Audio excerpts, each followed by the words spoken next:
የጃኒና የአዶናይ ወንድም የመኪና አደጋን ተመልክቶ ሌላኛው አሳፋሪና መነጋገሪያ የሆነ አደጋ ተከስቷል። ህዝቡም እየተነጋገረበት ይገኛል። ምስጢር ነው እንደ የተጋጩት ሰው ሳያይ ነው ቤት ውስጥ ነው እንደ እየነዱ የተጋጩት። እውነት ቤት ውስጥ ከሰሞኑ በባምቢና በኮሜዲያን እሸቱ ዙሪያ ዋንትያ ድምጿን አሰምታለች። ከሱ ጋር ተያይዞም ኮሜዲያን እሸቱ ምናልባት ሊታሰር ይችላል። ቤተሰቦች እንዴት አላችሁ? እንደምን ቆያችሁ? ዛሬም ተመልሻለሁ። ዛሬም በጣም አስገራሚና መነጋገሪያ የሆኑ ጉዳዮችን እንመለከታለን። እንዲሁም ደግሞ አዝናኝ ቪዲዮዎችም ሰብሰብ አድርጌላችኋለሁ። እነሱን እየተመለከትን አብረን ቆይታ እናደርጋለን እና ቪዲዮን ስትመለከቱ ቻናሉን ሰብስክራይብ እንዲሁም ደግሞ ቪዲዮ ላይክ በማድረግ ተመልከቱ። አጣርቻለሁ። ቤተሰብ የአዶናይ ወንድም በጣም ተጎድቷል። እግዚአብሔር ይሁነው። የአዶናይ ወንድም በጣም ተጎድቷል። ጃኒ ግን ደህና ነች። ጃኒ ግን ደህና ነች። እግዚአብሔር የመኪና አደጋ ነው። የመኪና አደጋ ኤፍዬ በጣም ያሳዝናል። እግዚአብሔር ይሁናቸው።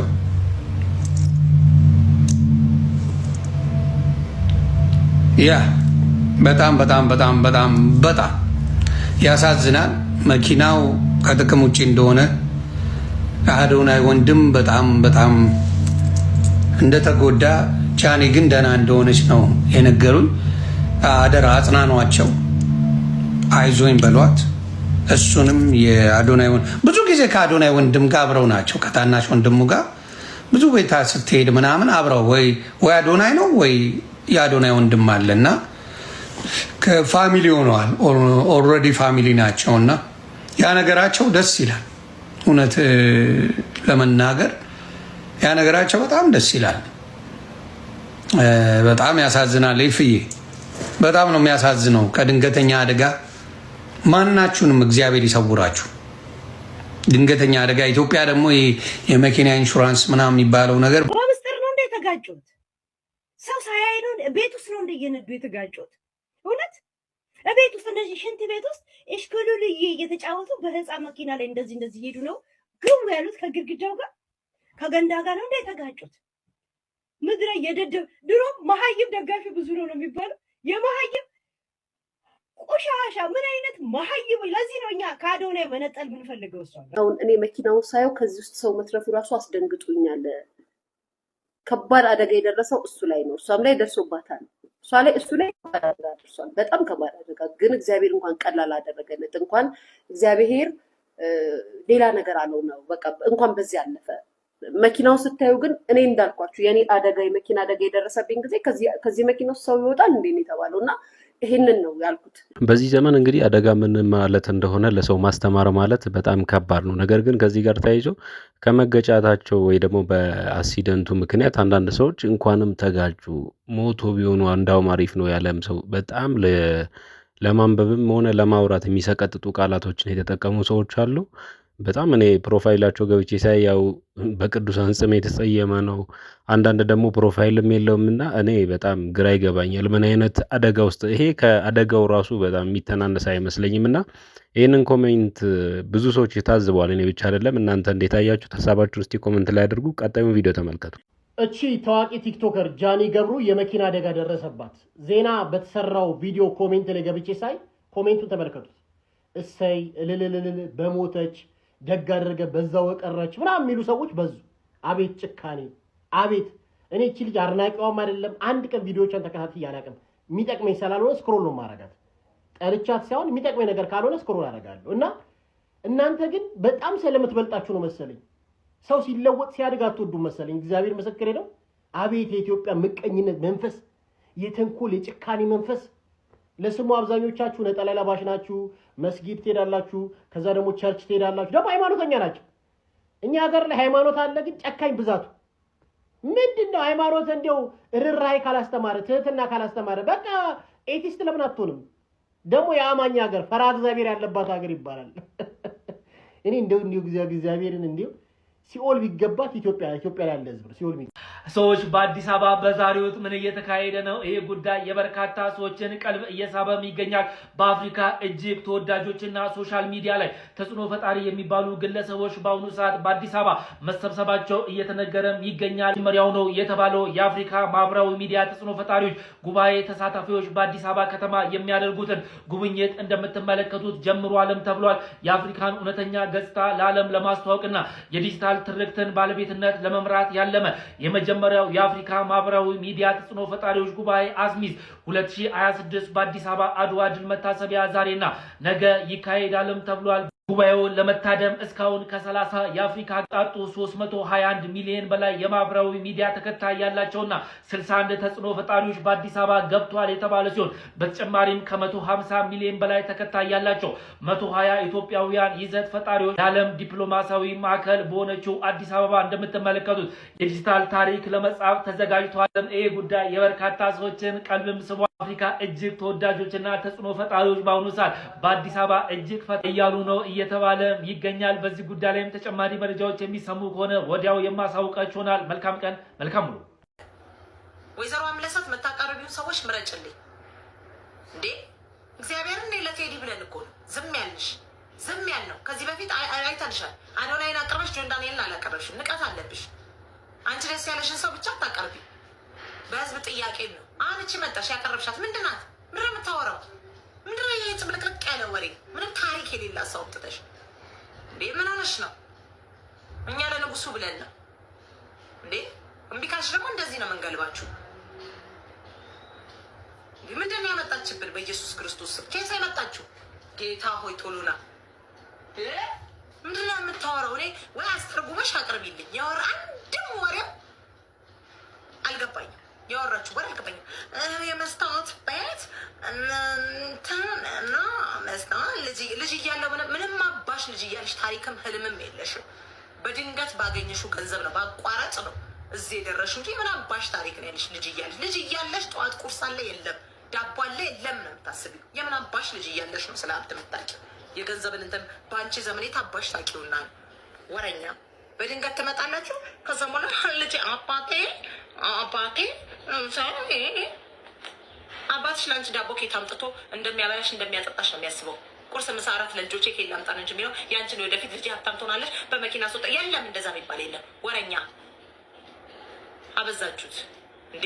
እኔ እኮ አላየው እዛ ትኩረት ለማግኘት ሴቶችን ርዕስ አድርጎ መጠቀም በፍጹም ኖርማል አይደለም። የሌሎች ሰዎች ስህተትን አውጥቶ ለመናገር ሶሻል ሚዲያንን መጠቀም በፍጹም ኖርማል አይደለም። ቃላት ሰዎችን ሊያጠፉ በሚችሉባቸው በዚህኛው ጊዜ ላይ በግዴለሽነት መናገርም ኖርማል አይደለም። ስለ ሰው ስነልቦና ግድ ሳይሰጠን ወጥቶ መናገርም በፍጹም ኖርማል አይደለም። በአደባባይ የሌሎችን ስህተት አውጥቶ ተናግሮ ፍጹም ለመሆን መሞከርም በፍጹም ኖርማል አይደለም።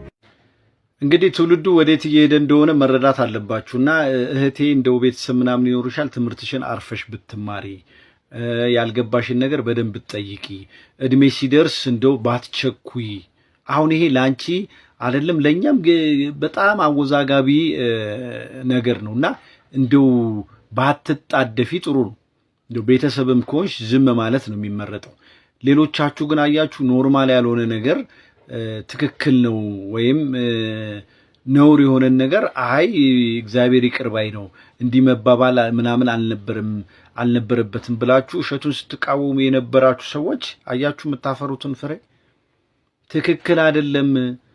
ባጭሩ ይውላችሁ ኃጢአት የሚነገረው ለንስሐ አባት ነው። ኃጢአት ሶሻል ሚዲያ ላይ መጥቶ እንዲህ ነው እንዲያረጋለው እንደዚህ ነኝ እንደዚህ ተብሎ አይሰበክም። ባጭሩ ማለት ነው ሁሉም ሰው ኃጢአተኛ ነው። በዚህ እንስማማለን። ሰላም የቲክታክ ቤተሰቦቼ እንዴት ናችሁ? በጣም ደህና ነኝ። እኔ ሰሞኑን ዝም ብዬ አይደለምና ትንሽ ስላመመኝ አሁን ራሱ እንደዛ ሆኜ ነው ቪዲዮ የምለቅላችሁ። ባምቢዬ የኔ እናት፣ የኔ ቆንጆ፣ የኔ ልዩ ሴት ምንም አይነት ነገር እንዳይሰማሽ። የምን ራስ ማጥፋት የኔ እናት።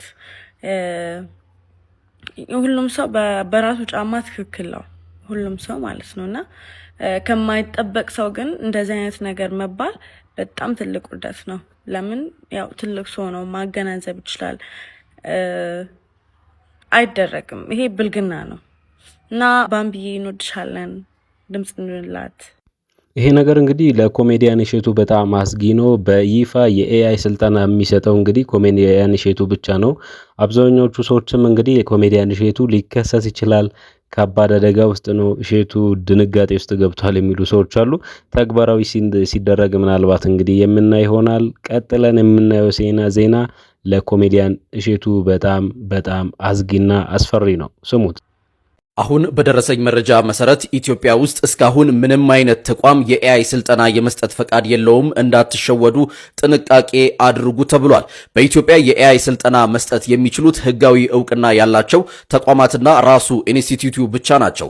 ሆኖም መመሪያውን ጥሶ የሚገኝ አካል ህጋዊ ቅጣት ይጠብቀዋል ሲል የኢትዮጵያ አርቲፊሻል ኢንተለጀንስ ኢንስቲትዩት አስታውቋል። ስለዚህ እስካሁን የምትመለከቷቸው የኤአይ ስልጠና እንሰጣለን የሚሉ ግለሰቦችና ተቋማት ህጋዊ እንዳይደሉ ተገንዝባችሁ ጥንቃቄ አድርጉ። ለጥንቃቄ እንዲሆን ይህን መረጃ ለጓደኞቻችሁ ሼር አድርጉት። አስተያየት ካላችሁም ጻፉልኝ። መልካም ጊዜ። እንደ ስምሽ ወርቅነሽ እናውቃለን እና እኛ ትልቅ ሀብታችን ነው አሳልፈን የምንሰጠው። እስከነ ሳቋ፣ እስከነ ደስታዋ፣ እስከነ ሀብቷ፣ እስከነ ኤቭሪቲንግ ነው የምንሰጠውና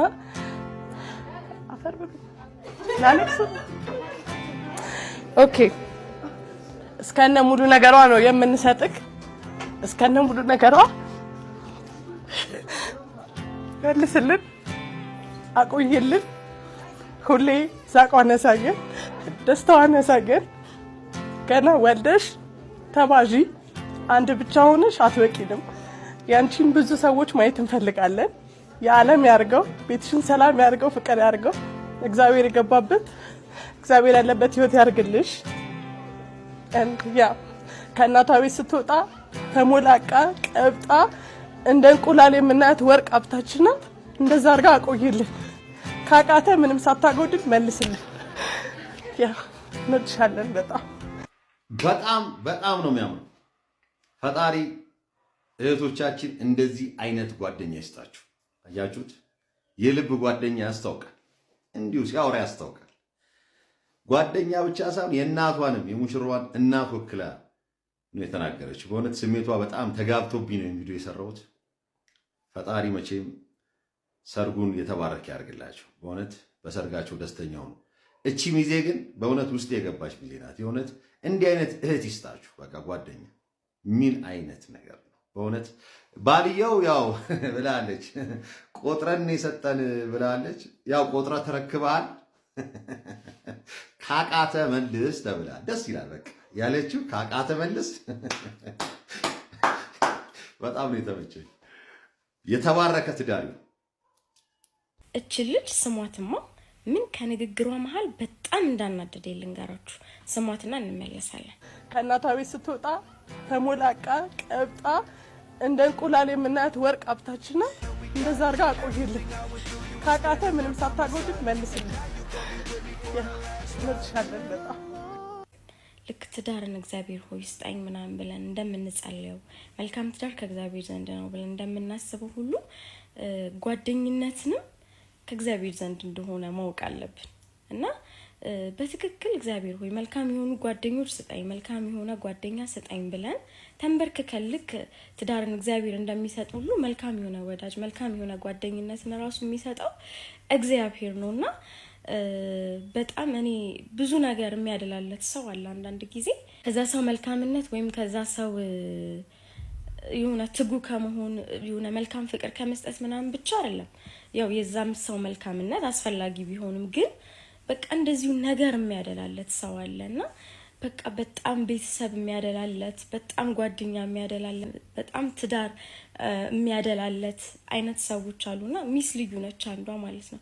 ብዙ ጊዜ አያታለሁ፣ ብዙ ነገር ያደላላታል ማለት ነውና በጣም ቅጥል ያደረገኝ ያናደደኝ ቅንዓት ነው። ባይዘው መልካም የሆነ ቅንዓት ምን አይነት እድለኛ ነች ብዬ አሰብኩኝ። የእውነት ነው የምላችሁና እንዴት እንዳስለቀሰች ልነግራችሁ አልችልም። ታድለሽ ሚስ፣ በቃ ታድለሽ። ትንቢትንማ አንተ ተንብያት። ቴዎድሮስ ካሳሁን፣ ቴዲ አፍሮ። እሺ ሊሞት ነው እሱ። ጀስት ከተመለሰ በንስሐ ከተመለሰ እስካሁን ለዓለም ማገልገሌ ለዓለም መዝፈሬ ከጥልቁ ጋር ያደረገው ኪዳን እሺ እሱን ሁሉ ክዶ ወደ ክርስቶስ ኢየሱስ የሚመጣ ከሆነ ከዚህ ሞት እግዚአብሔር ለልጆቹና ለቤቱ ያተርፈዋል። በዚህ በ2016 ነው ሊገለው ነው ሊሞት ነው። እቅድ ተይዟል። ስለዚህ በንስሐ መጥቶ ከፈለገ እኔንም ቢሆን በማግኘት አያት አደባባይ ዲቫይን ፓወር ቸርች መጥቶ በማግኘት ከዚህ ማምለጥ ይችላል። ከዚህ አደጋ ማትረፍ ይችላል። ሁለተኛው ልጅ ሚካኤል ነው። ልጅ ሚካኤል 2016 የጨፈጨፍካቸው ሰዎች ተነስተው ልጅ ሚካኤልም አልበሙን አወጣ። እንደውም ሁለተኛ ነው በዛ 2 ዓመት ውስጥ። ቴዎድሮስ ካሳሁን ደግሞ ይሄው አጀንዳ ሰጥቶ ፓስተሮቹን እንዳለ የሙዚቃ ተንታኝ ሰርጸ አድርጓቸው ቁጭ አለ። ሰርጸ ፍሬ ሰማት ነው ምናምን እንዴ! አንተ ግን የት ነው ያለው? እኔ በእውነት ምንድነው አሁን ዘፈን ትክክል ነው ኃጢአት ነው ጽድቅ ነው የሚል አቋም አይደለም ላሳይ የፈለኩት፣ ወደ ሌላ አትውሰዱብኝ። ግን እንደዚህ አይነት ሟርተኞች በወንጌል ሰበብ ከየት እንደተፈለፈሉ ቴዲ አፍሮስ ቢሆን ልጅ ሚካኤልስ ቢሆን ሌሎችስ ቢሆኑ አይደለም ኢትዮጵያዊ አይደለም ክርስቲያን እንደው ሻቢያ እንኳን ተውና ቴዲ አፍሮ የሚቃወሙ መንግስት እንኳን ይገለዋል። አይደለም እግዚአብሔርን የሚያክል ትልቅ አምላክ። ኧረ ተው ኧረ ተው ኧረ ተው ኧረ ተው እንዴ! ቢሆን እንጸልያለን እንዲመለሱ፣ ሲዝናቸው እንዳያልፍ፣ ዘፈን እንዲተው። ካልሆነ እኮ እንደ ሀገር አርቲስት ያስፈልጋል። እነዚህ ሰዎች በግል እንዲድኑ ስለምንሳሳላቸው እንፈልጋለን። እድላቸው ከሆነ መዳን ለሁሉም ስላልሆነ እድለኞች ቢሆኑ ደስ ይለናል፣ የምስራቹን ቃል ሰምተው ቢመለሱ። ካልሆነ ግን እንደ ሀገር ጥንትም አርቲስት አለ፣ አሁንም አለ፣ ወደፊት የሚቆም ነገር አይደለም። እንደው ምን አይነት ዱብዳን የመጣብን! ኧረ ተው አግዙኝ፣ እነዚህን ሰዎች የሆነ ነገር ብለን ከዚች ምድር ላይ እናጥፋው። ግን ተው።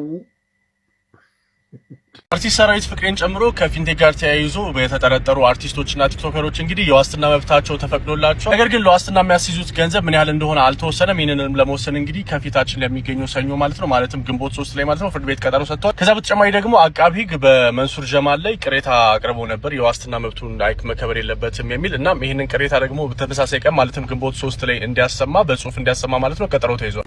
ፍቅር ብቻ ይኖረን እንጂ ቆሎ ቁርጥመን እናሳልፈዋለን። ትዳር ነው እንጂ እድር ነው እንዴ የምናቋቁመው በንፍሮና በቆሎ ደፋ። ታዲያ አንቺ እኮ ለቆሎም ረፍዶብሻል እኮ። ጥርስሽ ይችላል። እድሜሽ ስንት ነው? ትልቅ ሰው አይደለችም? ትልቅ ሰው ነች። ትልቅ ሰው ነች። በጣም ትልቅ ሰው ነች። ትልቅ አረፈደም እንደዚህ አይነት ሀሳብ አንስቶ ለመወያየት በእርሶ እድሜ። በእውነት እንደው መቄዶንያ ሞልቶላቸው አፈሳ ቢጀምሩ አንደኛ ታፋሽ አንቺ ነሽ። እውነት ለመናገር ረፍዷል ለማለት ነው። ረፍዶብሻል። በእውነት ርዕስ ቀይሪ። አልሄደም ከእርሶ ጋር አልሄደም። በእውነት አልሄደም ከእርሶ ጋር። ትልቅ ሰው ነው። ለመውለድ ለመክበድ ያሉት አመት ግፋ ቢል 3-4። ስለዚህ ይጠቀሙበት ለማለት ነው።